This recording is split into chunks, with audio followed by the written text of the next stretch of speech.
Hey everybody, Josh here with Mentor Public Library's Artpocalypse, our weekly arts and crafts video series. Here to bring you another cool craft this week in today's episode. Today's craft is going to be fun. You guys might have done this before, but either way, it's something you can always do. It's something to beat the winter doldrums. It's so gray out. Let's get some color. We're going to do some tie-dye.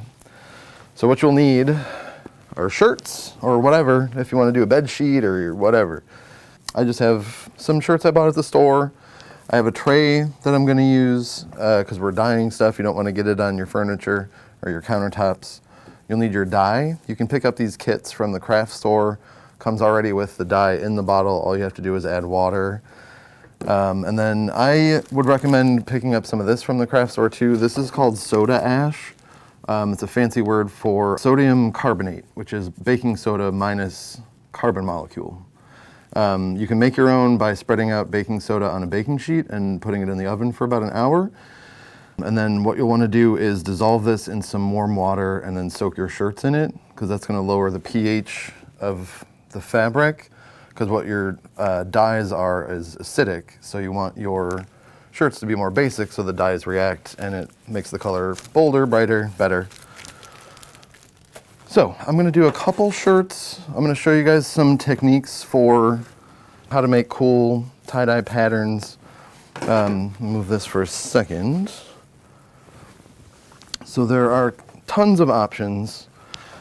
The classic is called the spiral. You take your thumb and index finger and then just pinch wherever you want the spiral to center. And then you just start twisting the fabric. Like so. You can see how that's called a spiral because that fabric just came in like so. So that's one option. I'm going to set that aside because I want to keep that spiral, but I'll show you a couple more with this other shirt.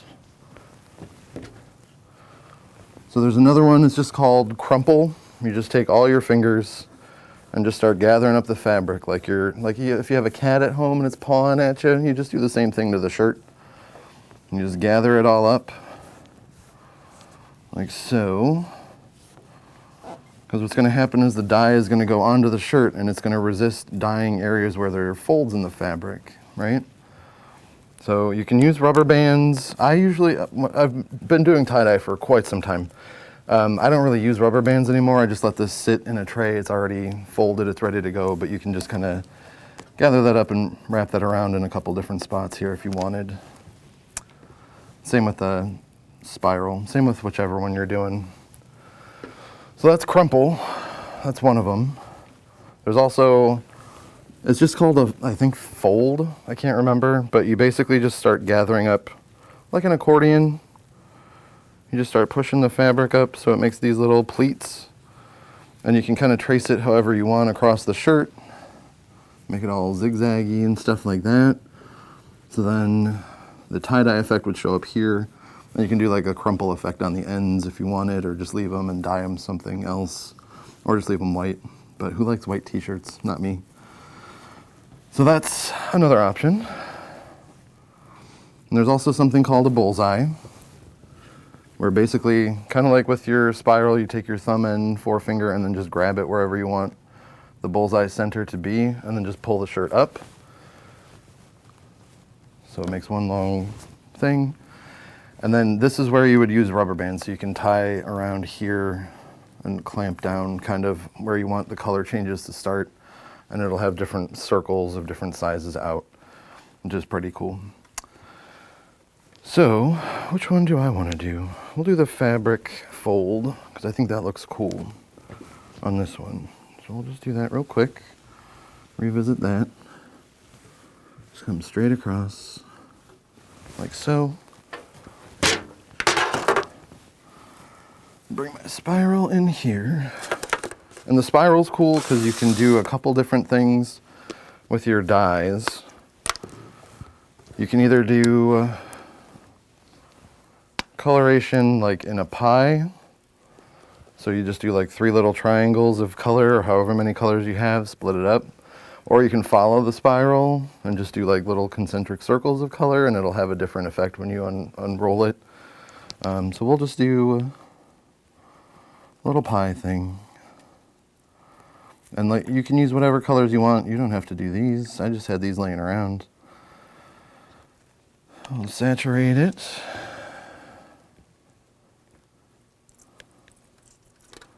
Ooh.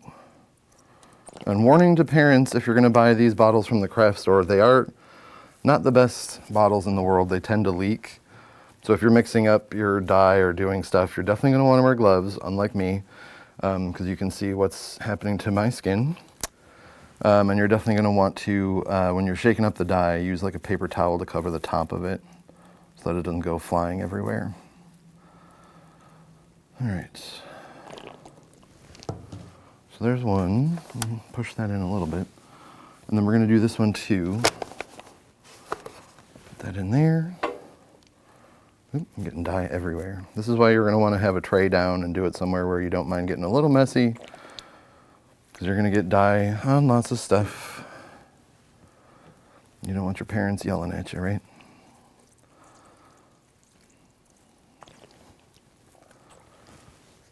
You can do as much or as little as you want on here. You can leave white spaces. I usually just like to go nuts and just saturate the whole shirt with color.